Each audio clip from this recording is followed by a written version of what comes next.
내 아들 어디 숨겼어? 벌초하러 간다고 집을 나간 애를 왜 네가 끝까지 말리지 못했니? 어머니, 진짜 범인은 집안 사람이었습니다. 그날 오후 추석 벌초에 나선 아들이 산길에서 흔적도 없이 사라졌습니다. 휴대폰은 꺼져 있었고 차는 묘지 아래 임도에 버려져 있었습니다.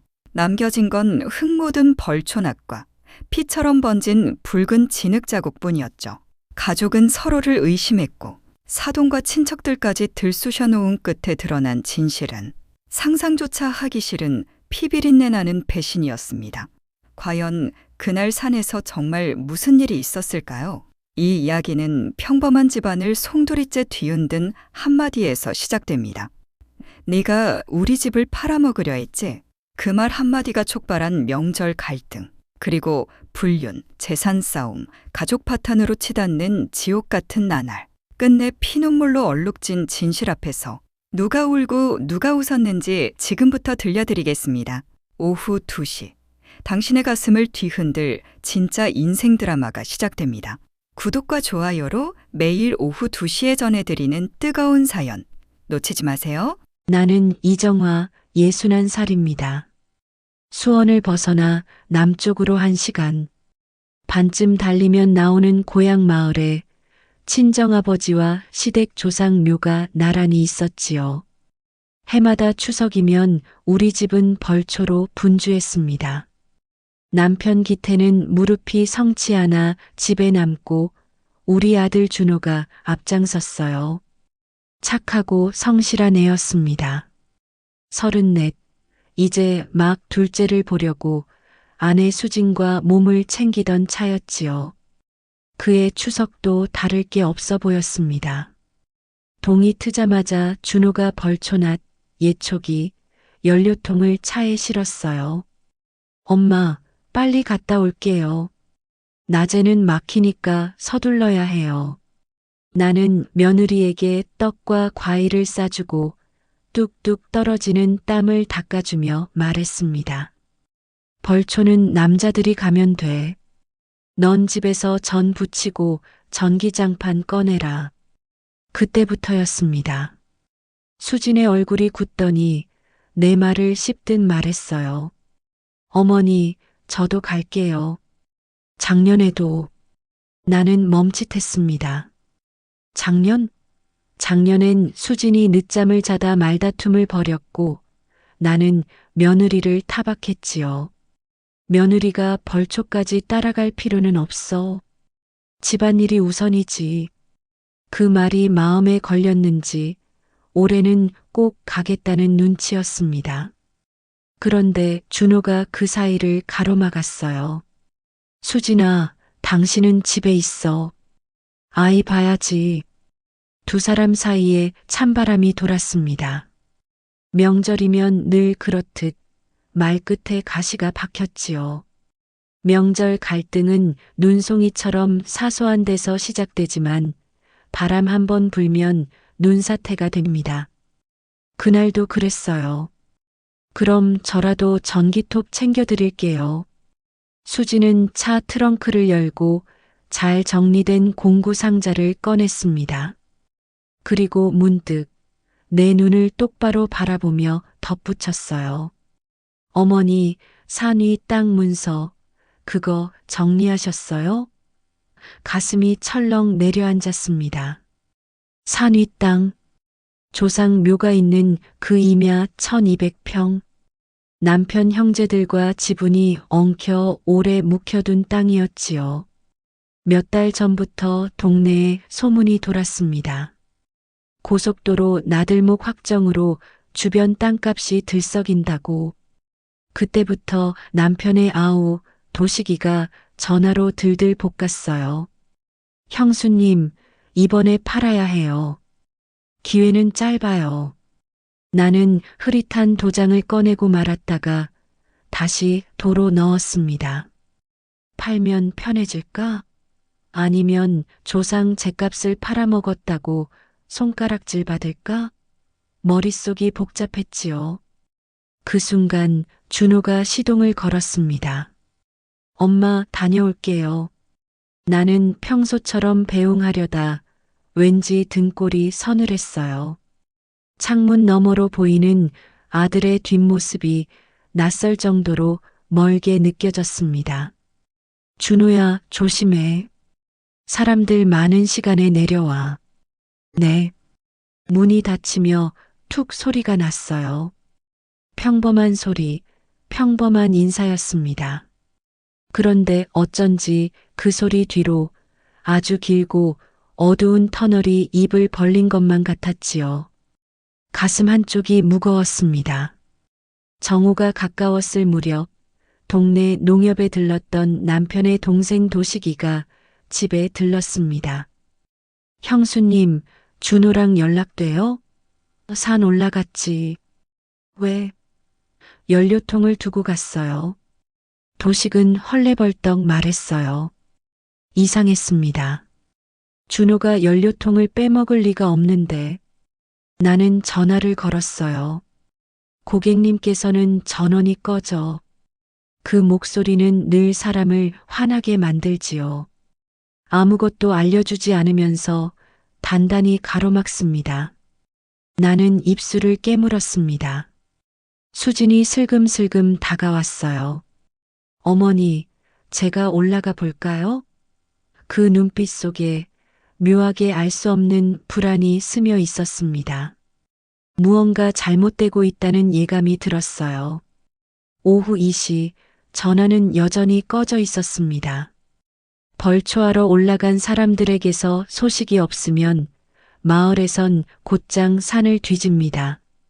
그런데 그날은 모두가 바빴어요.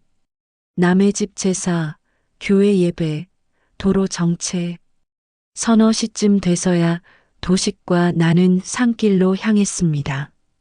임도 입구에는 낡은 SUV 한 대가 외로이 서 있었어요. 준호의 차였습니다. 문은 잠겼고 트렁크는 반쯤 열린 채였지요. 그 안에 연료통이 누워 있었습니다. 그리고 바닥에는 붉은 흙이 번져 있었어요. 피처럼 보이는 그 진흙. 나는 다리가 풀려 주저앉을 뻔했습니다. 준호야. 목소리가 떨렸어요. 그 순간이었습니다. 도식이 트렁크를 닫으며 아주 낮게 중얼거렸어요. 이럴 줄 알았어. 나는 그 중에서도 그 말이 가장 섬뜩했습니다. 이럴 줄? 그는 무엇을 알고 있을까? 하지만 그날 저녁 이웃과 의용소방대, 지리산클럽까지 동원된 수색에도 준호는 나오지 않았어요. 휴대폰은 산 입구 주유소 CCTV에서도 잡히지 않았습니다.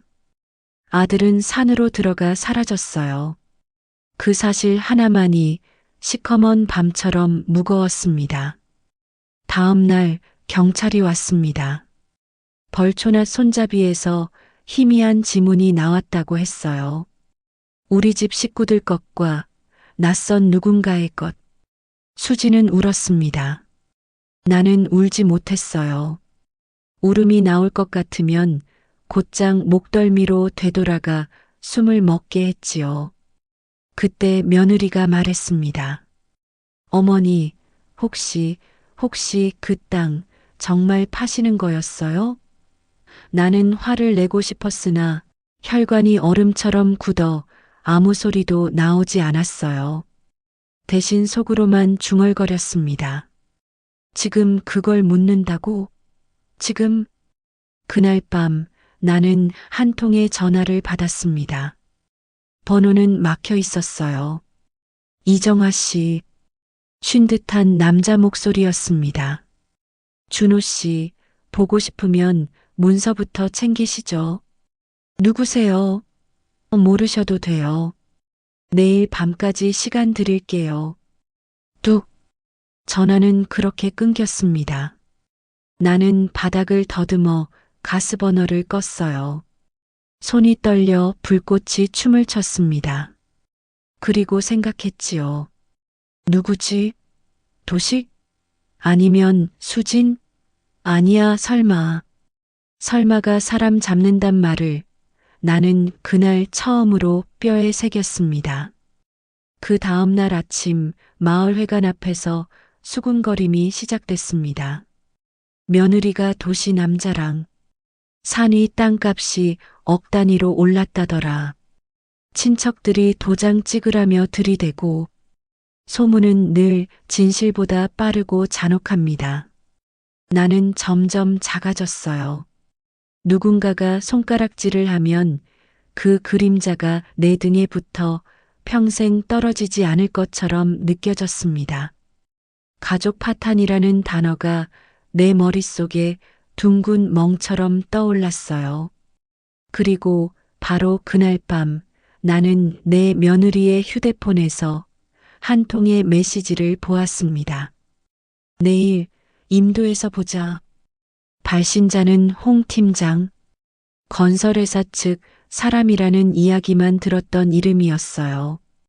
심장이 쿵 하고 내려앉았습니다. 벌초의 산길, 임도의 끝, 아들의 차가 버려진 장소, 모든 게 한 점으로 모였어요. 나는 그 점을 손가락으로 눌러 터뜨리고 싶었습니다. 그러나 그 속에서 피가 솟구칠까봐 눈을 질끈 감았지요. 그날 밤 나는 수진을 불렀습니다. 얘, 이리 와. 할 말이 있다. 수진은 눈가를 붉힌 채 주방 식탁에 앉았어요. 어머니 말을 잇는 순간을 주지 않고 나는 휴대폰 화면을 내밀었습니다. 이게 뭐니? 수진의 얼굴빛이 하얗게 질렸어요. 홍 팀장은 단지 분양 담당자예요. 집 보러 다닌 거고, 명절 앞두고 벌초하러 간 날, 임도에서 보자는 문자가 내 목소리는 스스로도 낯설 만큼 차가웠습니다. 남편이 사라진 날 밤에 다른 남자와 산길에서 만날 약속을 잡은 이유가 뭔데? 수지는 두 손을 모아 쥐었다가 폈어요. 손가락 마디가 하얗게 들떴습니다. 저도 묻고 싶었어요. 왜 제가 늘 죄인처럼 서 있어야 하는지. 그리고 고개를 떨궜지요. 그날 전 결국 가지 않았어요. 약속도 취소했어요. 통화 기록 보세요. 그녀는 전화를 건 통화 목록을 보여줬습니다. 취소 통화, 부재 중. 글자들이 흩어졌다 모였다 했어요. 정말일까? 아니면 흔적을 지우는 법을 배운 걸까? 마음 한구석이 무너지는 것 같았습니다. 다음 날 경찰이 집을 다시 찾았습니다. 차문 손잡이에서 또 다른 지문이 나왔다는 통보였어요. 남편의 동생, 도식과 일치한다고 했습니다. 아, 그건 내가 연료통 넣어주려고. 도식은 손사래를 쳤어요. 형수님, 아니에요. 죄송해요. 괜히 놀라셨죠. 그러나 그의 눈빛은 탁했습니다. 깊은 물 위로 기름막이 번지는 것처럼 맑지 않았어요. 경찰은 조용히 물었습니다. 실종된 분과 최근 다툼이 있으셨습니까? 나는 고개를 저었어요. 하지만 머릿속에서는 다툼이 서리처럼 피어올랐습니다. 땅 문서, 도장, 지분, 돈. 돈이란 건 참 이상합니다. 한 집안의 공기까지 바꿔버리지요. 아침 햇살 같던 말들이 오후에 미세먼지처럼 탁해집니다. 장례식장 같은 집안 분위기는 혼자서는 버틸 수 없었습니다. 그래서 나는 친정 동생 상화에게 전화를 걸었어요. 언니, 잠깐 내려갈게. 상화는 말수가 적지만 일할 때는 칼 같습니다. 오랜 세무사였지요. 문서 보여줘. 그는 다짜고짜 말했습니다.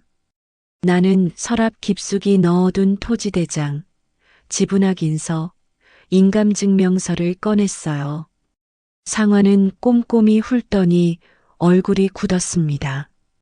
언니, 이거 이상해. 뭐가? 인감이 너무 최근이야. 그리고 도장 모양이 달라. 내 머리가 쾅 울렸어요. 누가 이걸? 상화는 조용히 그러나 단호하게 말했습니다. 위조 가능성이 커.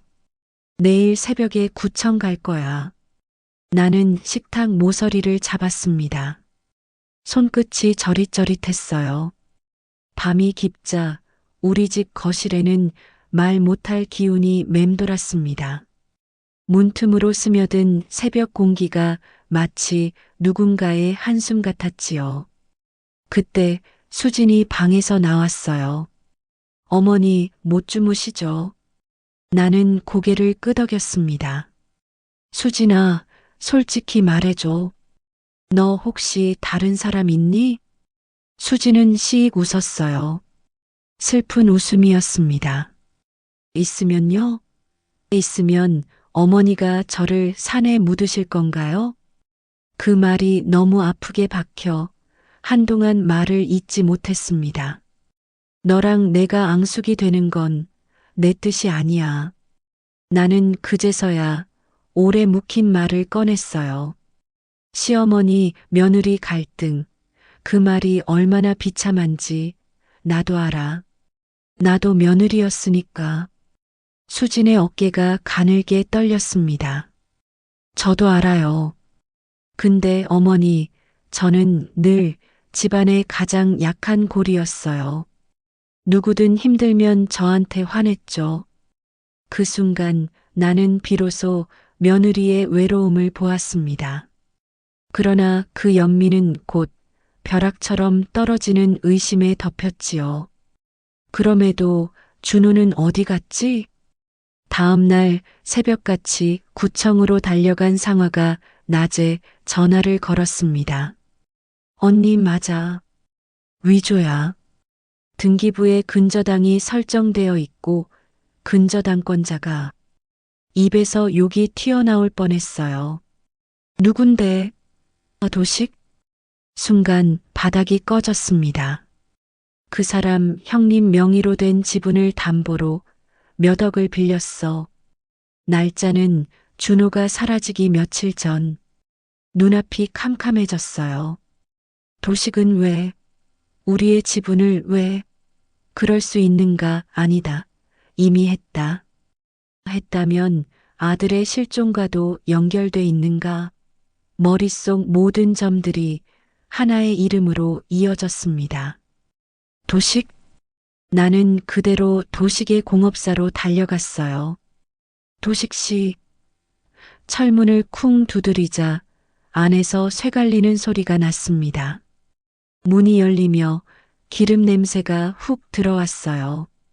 형수님, 무슨 일이세요? 그는 무덤덤했습니다. 나는 등기부등본을 내밀었어요. 이게 뭐야? 아, 그거. 그는 의외로 태연했습니다. 형님이 부탁하셨어요. 급전이 필요하다고. 거짓말. 내 목소리가 튀었어요. 기태는 그런 말 한 적 없어. 도식은 눈을 내리깔았습니다. 형수님, 그만하시죠. 그러고는 고개를 틀었어요. 그 순간 그의 목덜미에 희미한 긁힌 자국이 보였습니다. 산길에서 잡목에 긁힌 듯 붉게 선명했어요. 내 심장은 다시 한번 쿵. 도식씨, 준호, 너 했지? 형수님이 무슨 말을 하는지 모르겠네. 그러고는 고개를 절레절레 저었습니다. 하지만 그의 손끝이 떨리고 있었어요. 아주 미세하게. 그날 오후 놀라운 소식이 들려왔습니다. 임도 입구 컨테이너에 달린 CCTV에서 실루엣 하나가 포착됐다고 했어요. 준호가 사라진 시간대 누군가 검은 쓰레기 봉투를 들고 산에서 내려왔다고 합니다. 모자, 마스크, 결정적 얼굴은 없었어요. 그러나 몸짓, 딱 봐도 아는 사람의 걸음걸이란 게 있습니다. 나는 스크린에 코끝이 닿을 만큼 바짝 다가갔어요. 툭툭 발 뒤꿈치가 먼저 떨어집니다. 도식의 걸음이었습니다. 나는 모니터를 움켜쥐었어요. 저 사람이야. 경찰은 고개를 끄덕였지만 신중했습니다. 확신할 수 없습니다. 지문이나 DNA가 있어야 해요. 나는 이를 악물었습니다. 이대로 두면 우리 집은, 우리 가족은 정말 파탄난다. 복수라는 단어가 내 피 속에서 싹을 틔우고 있었어요. 사흘째 되던 날 밤, 나는 조용히 집을 나섰습니다. 가방에는 손전등, 휴대용 녹음기, 그리고 오래된 카세트 플레이어. 왜 이런 걸 가지고 나왔냐고 묻는다면 나도 모릅니다. 내가 아는 모든 오래된 것들이 그날따라 든든한 무기가 될 것만 같았어요. 임도 입구까지 걸으며 나는 수십 번 제발 무사하길 빌었습니다. 달빛이 산을 얇게 덮고 바람이 잎사귀를 스쳤어요. 사각, 사각. 마치 누군가가 숨어서 미소 짓는 소리 같았습니다. 임도 모퉁이를 돌자 컨테이너 옆에 낯익은 그림자가 있었어요. 모자에 마스크, 검은 패딩, 그리고 걸음. 하필 그때 발밑 작은 돌멩이가 딱 굴렀습니다. 그림자가 번쩍 돌아봤어요. 누구요? 우두커니 서 있는 나는 숨을 죽였습니다.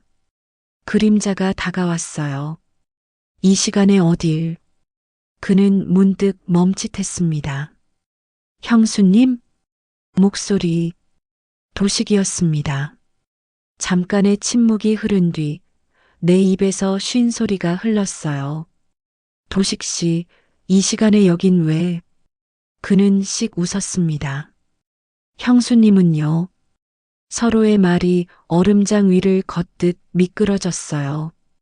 그러다가 나는 결심했습니다. 그날 봉투에 뭐가 있었어? 그는 툭 침을 뱉었어요. 쓰레기요. 어떤 쓰레기? 잡동사니. 어둠이 우리를 껴안고 있었습니다. 가까이 다가가면 부딪힐 수밖에 없는 어둠. 나는 손전등을 켰어요. 빛이 그의 얼굴을 때렸습니다. 그의 눈동자가 가늘게 떨렸어요. 준호를 어쨌어? 내 목청이 찢어졌습니다. 멀리서 산새가 놀라 도망쳤어요. 도식은 화들짝 뒷걸음쳤습니다. 형수님 미쳤어요? 그만 돌아가요. 그는 돌아서려 했어요. 그 순간 그의 주머니에서 딸그락 무언가 떨어졌습니다. 열쇠고리, 그리고 작은 USB. 나는 반사적으로 허리를 굽혀 그것을 집어들었어요. 이게 뭐야? 도식이 손을 뻗었습니다. 내놔요. 왜? 뭘 감추는 건데? 몸싸움이 벌어졌습니다. 털썩? 나는 바닥에 넘어졌어요. 무릎에서 따뜻한 통증이 퍼졌습니다. 도식이 USB를 낚아채려는 순간 어디선가 차가운 바람이 훑고 지나갔어요. 그 바람과 함께 낮지만 분명한 신음소리가 들렸습니다. 우리는 동시에 고개를 돌렸어요. 임도 맞은편 낮은 절개지에 다 쓰러진 컨테이너. 그 안에서 누군가가 울부짖고 있었습니다. 거기 누구야? 내가 소리치며 달려가자 도식이 허겁지겁 내 팔을 잡았어요. 형수님 안 돼요. 그의 소나기가 철처럼 단단했습니다. 나는 이를 악물고 팔을 빼냈어요. 컨테이너 문은 드럼통으로 막혀 있었습니다. 함께 힘을 주자 끼 오래된 철문이 소리를 내며 열렸어요. 그리고 어둠 속 나는 그것을 보았습니다. 묶인 의자, 뒤집힌 들통, 떼어낸 테이프, 그리고 피보다 더 검붉은 땀으로 젖은 얼굴. 엄마. 목이 쉬어 갈라진 그 소리. 준호였습니다. 준호야. 나는 무너져 내리듯 그에게 달려갔어요. 살아있었구나, 우리 아들. 눈물이 무너져 내렸습니다. 피눈물이라는 말을 나는 그날 도리어 알았어요. 뜨겁고 짠 눈을 태우는 물이 흘러내렸습니다. 준호는 마른 입술로 겨우 말했어요. 엄마, 삼촌이. 그 순간 뒤에서 텅 무거운 금속음. 도식이 철봉을 들고 서 있었습니다. 형수님, 미안해요. 그의 눈은 이미 돌아 있었어요. 이제 돌이킬 수가 없어. 나는 본능처럼 앞에 서서 준호를 감쌌습니다. 도식 씨, 제발 사람이다. 내 외침은 산에 부딪혀 메아리 쳤어요. 그 순간 손전등 불빛 속에 또 하나의 그림자가 들어왔습니다. 멈춰. 낮지만 단단한 목소리. 상화였어요. 경찰 부르면 끝났어, 도식 씨. 그의 손에는 전화기가 들려 있었습니다. 스피커폰에서 거친 숨소리가 들렸어요. 위치는 확보했습니다. 곧 도착합니다. 수화기 너머 경찰의 목소리. 도식의 얼굴이 일그러졌습니다. 젠장. 그리고 그는 도망쳤어요. 우리는 준호를 풀어 밖으로 끌어냈습니다. 손목과 발목은 피멍이 들었고 입가에는 뭔가 매운 액체가 말라붙어 있었어요. 그는 헛구역질을 하며 중얼거렸습니다. 물. 나는 떨리는 손으로 물병을 열었어요. 천천히, 조금만. 그는 몇 모금 삼키고 숨을 고르더니 아주 낮고 또렷하게 말했습니다. 엄마, 사실은. 그 순간 산 아래에서 사이렌 소리가 울렸어요. 파란 불빛이 나무 사이에서 깜빡거렸습니다. 우우. 메아리가 산을 타고 올라왔어요. 우리는 겨우 낭떠러지 끝에서 돌아왔습니다. 그러나 진짜 낭떠러지는 그 다음이었어요. 응급실에서 수액을 맞은 준호는 다음 날 진술을 시작했습니다. 경찰과 함께 앉은 나는 자꾸만 의자 끝으로 밀려났어요. 말의 끝마다 내 심장이 따라가 부딪혔습니다. 그날 벌초 가는 길에 삼촌이 전화를 했어요. 연료통을 두고 갔다며 내려오라 해서 임도 초입에 차를 세웠죠. 삼촌이 어디선가 나타났고 그 옆에 낯선 남자가 있었어요. 홍 팀장이라고 했어요. 건설사 쪽. 나는 숨을 멈췄습니다. 수진의 휴대폰에 있던 그 이름. 준호는 말을 이었어요. 홍 팀장은 애써 웃으며 말했어요. 형님, 축하합니다.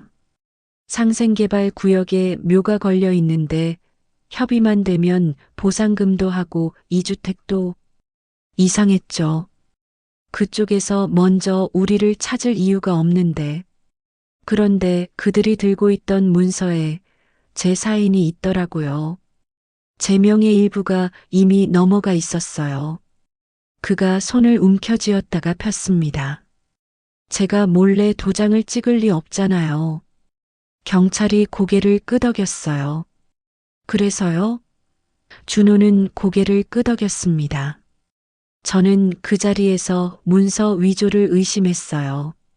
그리고 삼촌에게 따졌죠. 그때였어요. 홍 팀장이 갑자기 뒤에서 제 목을 눌렀어요. 약품 냄새가 났고 눈앞이 깜깜해졌습니다.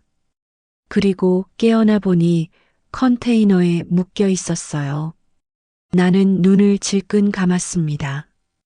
준호는 계속 말했어요. 그때 삼촌이 말했어요. 조용히 해. 보상금만 들어오면 풀어줄게. 하지만 보상금은 핑계였어요. 그들은 제 이름으로 대출을 끌어오고 지분을 담보로 또 빌릴 계획이었어요. 제가 살아있으면 모든 게 들통나니까 최소한 며칠은 묶어두려 했던 거죠. 경찰은 노트북 화면을 돌렸습니다.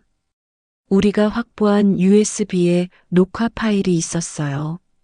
화면 속에는 임도 초입에서의 대화가 담겨 있었어요. 밤을 가르는 벌레 소리 사이로 낮게 나누는 목소리. 시간이 없다니까. 도장은 내가 구했다. 형수는 몰라. 조카는 잠깐 묶어두면 돼. 그리고 예상치 못한 목소리. 나는 그 자리에서 숨이 막혔습니다. 남편 기태의 목소리였어요. 도시가 일만 깔끔하게 처리해. 나는 의자의 등받이에 머리를 부딪혔어요. 아니야, 아니야. 남편? 우리 집에 가장 무릎이 성치 않아 거동도 불편하다며 늘 방에 누워있던 사람? 그 사람이 그 계획에 가슴이 무너져 내렸습니다. 경찰이 냉정히 말했습니다. 기태 씨 통화 기록 확인 중입니다. 준호는 고개를 숙였어요. 아버지가 그럴 리 없어요. 하지만 화면은 더 잔인했습니다. 또 다른 파일의 음성. 마누라인들, 어차피 나중에 다 잊는다. 문제는 며느리야. 걘 눈치가 빠르거든. 홍 팀장이라는 남자의 음성, 그리고 낄낄대는 도식의 웃음. 그 여자? 내가 처리해. 그때 내 옆에서 의자가 끽 소리를 냈습니다. 수진이었어요. 내 며느리. 그녀의 손이 차갑게 떨리고 있었습니다. 그래서 그날 저한테 연락했군요. 저를 임도에서 부르려고. 그녀의 눈동자가 잿빛으로 굳었어요. 저를 증인으로 만들려 했군요. 아니면 함정. 그녀는 이를 꽉 깨물었습니다. 불륜? 웃기지 마세요. 그들이 만든 이야기예요. 저를 더럽히면 집안이 더 쉽게 무너질 테니까. 나는 그 순간 내 며느리를 처음으로 제대로 보았습니다. 고개를 곧게 든 채 누가 뭐라 해도 스스로를 지키려는 얼굴. 나는 수진의 손을 덥석 잡았어요. 미안하다. 짧지만 무거운 사과. 수진의 입술이 파르르 떨렸습니다. 어머니, 제가 더 미안해요. 그동안 그녀는 말을 잇지 못했어요. 경찰은 빠르게 움직였습니다. 홍 팀장의 신원, 지방의 중소건설사 대외협력팀장, 그와 도식 사이의 금전거래 내역, 소규모 브로커를 통한 현금 전달, 그리고 남편 기태의 통화 기록, 그중 일부는 대포폰. 모든 길은 하나로 향하고 있었어요. 그러나 그 길 위에 또 하나의 그림자가 드리워져 있었습니다. 바로 보험. 남편은 몇 달 전 가족을 설득해 준호 명의로 거액의 상해보험을 든 뒤 피보험자를 자신이 수익자로 바꿔두었어요. 명분은 아이 아빠니까. 그 서류에 우리는 아무 의심도 하지 않았습니다. 가족이니까. 가족이라는 이름이 제일 날카로운 칼이 될 줄 누가 알았겠습니까? 이제부터는 우리 차례입니다. 형사가 말했어요. 도식과 홍모 씨를 체포하고 기태 씨를 피의자로 입건하죠. 나는 끄덕였습니다. 그러나 마음 한 구석은 여전히 시커멓게 타들었어요. 어떻게 해야 이 지옥에서 살아나올 수 있을까? 복수라는 단어가 이제는 맹렬한 불꽃처럼 내 속을 태웠습니다. 나는 어젯밤 USB를 얻은 자리에서 느꼈습니다. 누가 우리 가족을 밟아도 내가 일어나 칠 수 있다는 것을. 내가 어머니니까. 내가 살아있는 증인이니까. 그날 밤 나는 남편의 방 문을 열었습니다. 그는 기대지 않은 척 TV를 보고 있었어요. 드라마 속 누군가가 울부짖었습니다. 당신은 사람이 아니야. 남편은 화면을 보며 건조하게 웃었어요. 요즘 드라마는 다 저렇네. 나는 그 앞에 섰습니다. 그는 고개를 들지 않았어요. 도식이 잡혔어? 내가 말했습니다. 그는 순간 눈빛이 흔들렸지만 곧 평정을 되찾았어요. 그래. USB에서 당신 목소리 나왔어. 그제야 그는 고개를 들었습니다. 정화야, 오해야. 오해? 나는 낮게 웃었어요. 당신을 믿지 않는 게 오해야? 그 순간 남편의 눈이 매섭게 변했습니다. 정신 차려. 우리 살자고 한 일이야. 우리? 나는 손가락으로 바닥을 가리켰어요. 여기 우리라는 말은 쓰지 마. 남편은 쾅 하고 지팡이를 바닥에 내리쳤습니다. 그딴 정의감으로는 못 살아. 그의 외침에 내 안에 무언가가 딱 하고 부서졌어요. 나는 조용히 말했습니다. 그럼 당신 혼자 살아보든지. 그날 밤 나는 방에 들어가 문을 잠갔습니다. 그리고 오래된 수첩을 꺼냈어요. 결혼 첫 해부터 써온 비용 기록장. 언제 얼마를 빌렸고, 누가 갚았고, 어디에 썼는지. 남편은 늘 돈에 쫓겼습니다. 나는 그 모든 내역을 알고 있었어요. 그리고 그 내역들이 내일 법정에서 어떤 무기가 될지 이제 알 것 같았습니다. 복수는 피를 부르는 칼이 아니에요. 복수는 진실을 증명하는 증빙입니다. 통장 복수? 내 멋대로 이름을 붙이고 나니 이상하게 마음이 가벼워졌어요. 새벽 4시 경찰이 남편을 체포했습니다. 집안에서 수갑이 채워지는 소리가 찰칵 들렸어요. 그는 담담했지만 손등의 핏줄이 도드라졌습니다. 정화야. 내가 뒤돌아보지 않자 그는 낮게 말했어요. 내가 원망스러워. 나는 그제야 돌아서서 아주 천천히 말했습니다. 그래. 나도 내가 원망스러워. 내가 우리 아들을 산에 버렸으니까. 그 말에 남편의 눈이 부릅떴어요. 나는 말하지 마. 나는 고개를 저었습니다. 이제부터는 검사 앞에서만 말해. 경찰차 문이 닫히며 쾅 울렸습니다. 차가 움직였어요. 나는 그 소리를 들으며 조금도 슬프지 않았습니다. 오히려 다리에 힘이 돌아오는 걸 느꼈어요. 며칠 뒤 언론에 기사가 떴습니다. 추석 벌초 실종, 가족 공모한 보험 사기, 토지 브로커 일당 검거. 마을의 시선이 우리 집으로 향했어요. 어떤 눈은 안타까웠고 어떤 눈은 비웃었습니다. 그러나 나는 이제 시선을 두려워하지 않았어요. 우리가 가야 할 곳은 오직 법정뿐이었습니다. 상화가 선임한 변호사와 함께 나는 증빙을 쌓았습니다. 도식과 남편 사이의 계좌 거래, 홍 팀장과의 만남 기록, 대포폰 위치 기록, USB의 원본성 감정서. 그 모든 서류 위에 나는 다시 한번 다짐했어요. 내가 흘린 피눈물, 이제 내가 닦아줄게. 내 아들에게, 내 며느리에게.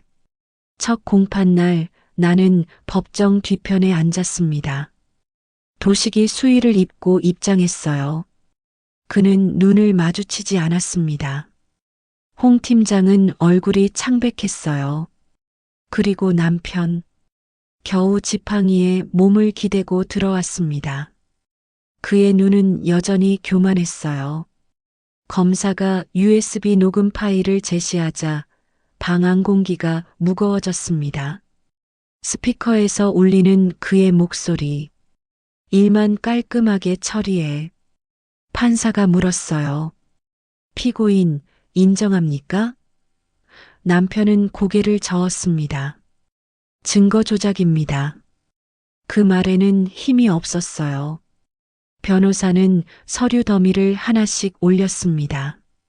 토지대장 위조 흔적, 인감 도용, 보상금 로비 정황. 판사의 얼굴이 굳었어요. 다음 증거를 보시죠. 변호사가 손짓했습니다. 스크린에 새로운 영상이 떴어요. 임도 CCTV 컨테이너 앞을 어슬렁거리는 남편의 그림자. 지팡이가 찍어내는 리듬. 툭, 툭, 툭. 내 심장은 아직도 그 소리를 기억합니다. 남편은 숨을 삼켰어요. 처음으로 표정이 무너졌습니다. 그 순간 방청석 한 구석에서 비명이 터졌습니다. 도식의 아내였어요. 오빠 왜 그랬어? 그녀의 울부짖음은 칼처럼 날카로웠습니다. 판사가 경위를 제지했지만 이미 법정은 무너진 집안의 잔해로 가득했어요. 나는 가만히 눈을 감았습니다. 복수는 고통을 줄 순 없지만 최소한 정의를 불러올 수 있어요. 그리고 그 정의가 민물 같은 사이다로 떨어져 내 마른 혀끝을 적셨습니다. 재판은 빠르게 진행됐습니다. USB의 진위, 계좌 추적, 보험 사기의 정황, 납치감금의 사실, 모든 퍼즐이 맞춰졌어요. 판결문이 낭독되던 날, 방 안은 숨소리 하나까지 무거웠습니다. 피고 기태, 징역 12년. 피고 도식, 징역 15년. 피고 홍모, 징역 10년. 각 벌금 및 추징금. 그 단호한 목소리에 나는 삼킨 울음을 내뱉었어요. 눈물이 또 무릎 위로 떨어졌습니다. 그러나 그 눈물은 처음의 피눈물과 달랐어요. 차갑지 않았습니다. 뜨겁고 맑았어요. 법정을 나서는데 기자 하나가 달려왔습니다. 어머니, 한마디만요. 나는 걸음을 멈추고 그러나 카메라를 보지 않은 채 말했어요. 추석 벌초에 우리 아들을 산에 버린 건 가족이었습니다. 그게 제일 아픕니다. 그러나 이 아픔을 증거로 바꿨습니다. 제발 누군가 의심스러우면 가족이라도 확인하세요. 가족이라는 이유로 도장을 찍지 마세요. 기자의 눈빛이 흔들렸어요. 나는 더 말하고 싶지 않아 고개를 숙였습니다. 그날 밤 우리는 넷이서 밥을 먹었습니다. 나, 준호, 수진, 그리고 손주 민재. 소박한 미역국에 달걀말이, 김치 한 접시. 수진이 숟가락을 들더니 조심스럽게 말했어요. 어머니, 저 죄송했어요. 명절마다 날 서서. 나는 고개를 저었습니다. 내가 더 미안했다. 며느리라는 이름 뒤에 사람을 안 본 게 나였어. 수진의 눈에 눈물이 맺혔어요. 준호가 내 손을 잡았습니다. 엄마, 이제 그만 울어요. 엄마 덕분에 살았어요. 나는 웃었어요. 살아줘서 고맙다. 그 순간 집안엔 오랜만에 훈기가 돌았습니다. 바람이 커튼을 스쳤어요. 사르르. 무섭지 않은 소리였습니다. 며칠 뒤 마을회관에 가니 사람들이 수군거렸습니다. 그러나 이번에는 누군가가 나를 불렀어요. 정아 씨, 수고 많았어. 할머니 한 분이 내 손을 꼭 잡았습니다. 우리 집도 그 땅 문서 때문에 아들놈이 날 속이더라고. 조심하라고. 덕분에 알았어. 나는 그 말에 힘이 났습니다. 누군가의 미래가 오늘 조금 덜 어두워졌다면 그걸로 충분했어요. 우리는 산에 올랐습니다. 준호가 예초기를 들었어요. 나는 낫을 들었습니다. 수지는 장갑을 끼고 돌담을 정리했어요. 묘 앞에 서서 나는 조용히 말했습니다. 못난 어른들 때문에 조상님들 자리 어지럽혔습니다. 하지만 이제 정리하겠습니다. 바람이 살갗을 스쳤어요. 마치 누군가의 손길처럼 다정했습니다. 준호가 가만히 웃었어요. 엄마, 나 이제 사업 다시 시작할게. 깨끗이. 수진이 고개를 끄덕였습니다. 우리도 가족도. 나는 그 말을 마음에 새겼어요. 우리도 가족도.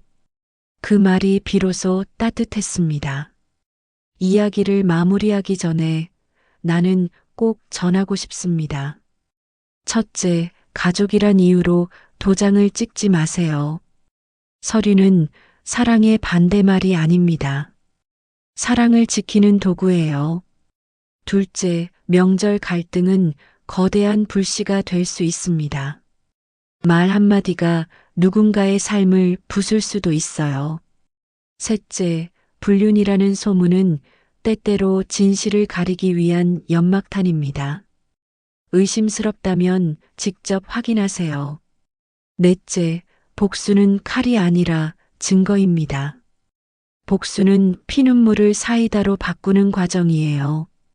통장 거래 내역, 통화 기록, USB, 그 모든 차가운 것들이 결국 가장 따뜻한 결말을 데려왔습니다. 마지막으로 시어머니, 며느리 갈등. 그 말 속에 숨어 있는 건 서로를 모른 채 상상으로 미워하는 마음이었어요. 얼굴을 보고 손을 잡으세요. 그때 비로소 오해의 벽에 금이 갑니다. 그날 이후 우리 집은 조금 달라졌습니다. 명절이면 먼저 안부를 묻고 밥을 나눕니다. 수지는 전을 부치고 나는 설거지를 해요. 준호는 쓰레기를 버리고 민재는 장난을 칩니다. 아무것도 아닌 일상이 얼마나 값비싼지 이제 알아요. 파멸 위에서 살아 돌아온 우리가 지켜야 할 것은 거창한 게 아닙니다. 그저 서로의 등 뒤에서 허리춤을 잡아주는 일, 넘어지려 할 때 살짝 받쳐주는 일이에요. 어느 오후 상화에게서 전화가 왔습니다. 언니, 땅 문서 정리 다 끝났어. 조상님들 묘는 보존구역으로 지정됐어. 나는 환하게 웃었어요. 고맙다.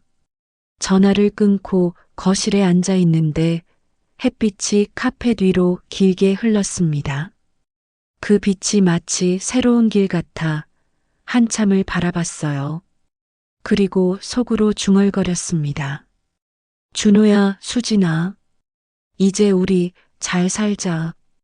마지막으로 그날 산에서 내가 소리쳤던 대사를 다시 떠올립니다. 사람이다. 우리는 서로에게 무엇보다 사람이어야 합니다. 돈보다 앞에, 소문보다 앞에, 그리고 혈연보다 앞에 사람. 그 말을 가슴에 새긴 채 나는 오늘 이야기를 닫습니다. 때로는 가족이라는 이름이 가장 큰 상처가 됩니다. 하지만 그 상처를 딛고 일어서는 순간 우리는 비로소 진짜 가족이 될 수 있어요. 피로 맺어진 인연이 아니라 서로를 지키기로 선택한 사람들. 그게 진짜 가족이 아닐까요? 준호는 지금 작은 사무실을 차렸습니다. 정직하게, 깨끗하게 일하겠다고 다짐했어요. 수지는 동네 복지관에서 자원봉사를 시작했습니다. 같은 상처를 가진 사람들을 돕고 싶다고 했지요. 민재는 유치원에서 그림을 그립니다. 할머니, 엄마, 아빠가 손을 잡고 있는 그림이에요. 나는 그 그림을 액자에 넣어 거실에 걸었습니다. 볼 때마다 눈시울이 뜨거워지지만 그 뜨거움이 싫지 않아요. 살아있다는 증거니까요. 우리가 함께 여기 있다는 증거니까요. 어느 저녁 수진이 조심스럽게 물었습니다. 어머니, 혹시 외로우세요? 나는 고개를 저었어요. 아니야. 너희가 있잖니. 수진이 내 손을 꼭 잡았습니다. 저희도 어머니가 있어서 다행이에요. 그 말 한마디가 세상 어떤 위로보다 따뜻했습니다. 남편은 교도소에서 편지를 보냈습니다. 미안하다고, 용서해달라고. 나는 그 편지를 읽고 한참을 창밖을 바라봤어요. 용서할 수 있을까? 모르겠습니다. 하지만 미워하며 살지는 않을 거예요. 미움은 나를 갉아먹을 뿐이니까요. 대신 나는 편지에 이렇게 썼습니다. 당신이 한 일은 용서할 수 없어요. 하지만 우리는 살아갈 거예요. 당신 없이도 우리는 잘 살 거예요. 그게 내가 줄 수 있는 마지막 대답입니다. 봄이 왔습니다. 산에 진달래가 피었어요. 우리는 다시 벌초를 갔습니다. 이번엔 셋이서, 아니 넷이서. 민재도 작은 호미를 들고 따라왔지요. 할머니, 이렇게 하는 거예요? 그래, 잘한다. 우리 민재. 묘 앞에 꽃을 놓고 우리는 잠시 고개를 숙였습니다. 말없이 서 있는 시간. 바람이 불었어요. 따뜻한 바람이었습니다. 준호가 중얼거렸어요. 할아버지, 아버지, 저희 잘 살겠습니다. 그 말에 내 가슴이 뭉클했습니다. 산을 내려오는 길 수진이 말했어요. 어머니, 올해 추석엔 우리 집에서 해요. 제가 음식 준비할게요. 나는 고개를 끄덕였습니다. 그래, 고맙다. 아니에요. 가족인데요. 가족. 그 말이 이제는 무겁지 않았습니다. 따뜻했어요. 우리가 함께 만들어가는 이름이었습니다. 집으로 돌아오는 차 안에서 민재가 노래를 불렀어요. 유치원에서 배운 동요였습니다. 우리 집에 왜 왔니, 왜 왔니, 왜 왔니? 그 천진난만한 목소리에 우리는 모두 웃었습니다. 차창 밖으로 햇살이 쏟아졌어요. 나는 그 순간을 기억하고 싶었습니다. 이 따뜻한 순간을, 이 평범한 행복을, 파멸의 끝에서 건져 올린 이 소중한 일상을, 밤이 되어 잠자리에 누웠을 때 나는 천장을 바라보며 생각했습니다. 인생은 참 이상해요. 가장 어두울 때 가장 밝은 빛을 발견하게 되지요. 가장 무너졌을 때 진짜 소중한 게 뭔지 알게 됩니다. 우리 집은 무너졌습니다. 하지만 다시 일어섰어요. 더 단단하게, 더 따뜻하게. 이번엔 거짓 없이, 이번엔 진심으로. 창밖에서 귀뚜라미가 울었습니다. 가을이 오고 있었어요. 또 추석이 올 겁니다. 하지만 이번엔 두렵지 않아요. 우리에겐 서로가 있으니까요. 손을 잡아줄 사람들이 있으니까요. 나는 눈을 감았습니다. 오랜만에 편안한 잠이 찾아왔어요. 꿈속에서 나는 햇살 가득한 들판을 걷고 있었습니다. 혼자가 아니었어요. 준호와 수진 그리고 작은 민재의 손을 잡고 우리는 함께 걸어가고 있었습니다. 앞으로도 힘든 날이 있겠지요. 슬픈 날도 외로운 날도. 하지만 괜찮습니다. 우리는 이겨냈으니까요. 가장 어두운 밤을 이겨냈으니까요. 앞으로 어떤 어둠이 와도 우리는 함께 빛을 찾을 수 있을 거예요. 이제 정말 이야기를 마칩니다. 긴 이야기 들어주셔서 고맙습니다. 당신의 가족은 안녕하신가요?